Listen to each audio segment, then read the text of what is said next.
Hello my darlings, on this day I made imitation Korean beef.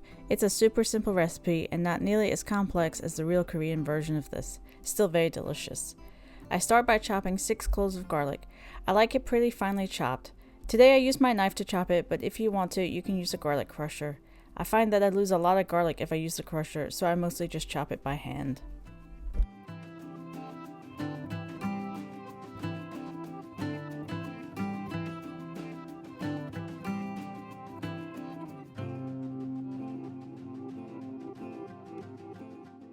For our family of 7, I use around 2.5 pounds of ground beef, but of course you can half or quarter the recipe if you need to. You want to brown your ground beef and get all the excess liquid out. Once you've drained the liquid, brown it for a little longer so you can get some char on it. The char adds a lot of flavor.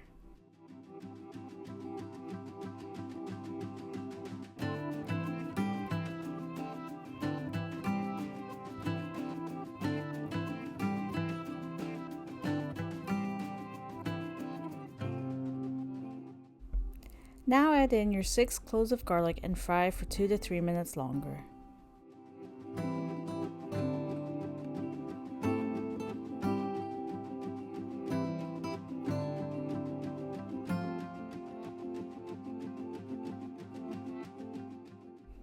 Add in your ginger puree. I really like using this container of ginger that I get from Aldi. I squeezed in about 1.5 tablespoons of ginger, but you can do it to your liking. I think next time I would add more to this amount of meat. Add in your 3/4 of a cup of soy sauce. I like to buy my soy sauce from the local Asian store. They have bigger bottles that are better quality. Now add in your 3/4 of a cup of brown sugar. It looks like a lot, but we added an equal amount of soy sauce earlier. The recipe calls for crushed red peppers, and I have to add a very little amount as most of my kids can't tolerate spice very well. I would personally add more, but this isn't feeding just me.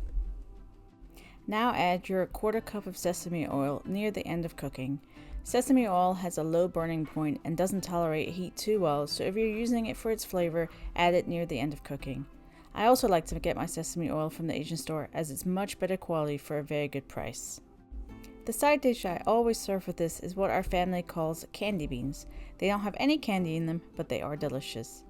For this side dish, we are using extra fine green beans, mirin, garlic paste, ginger paste, and sesame oil.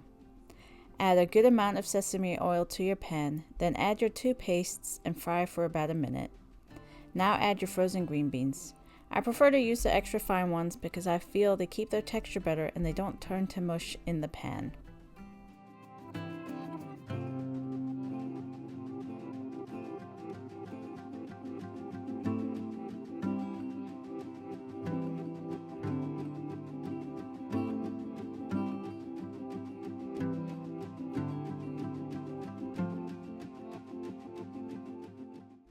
Give your green beans a stir before adding a good splash of mirin. I probably added about 2.5 tablespoons here. It's really to taste. Next, add a tablespoon of soy sauce to the beans.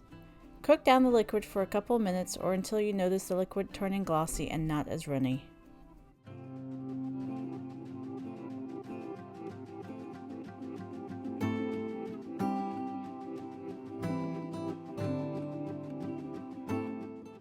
We serve this with white rice and it's a really easy but delicious meal. Enjoy my darlings.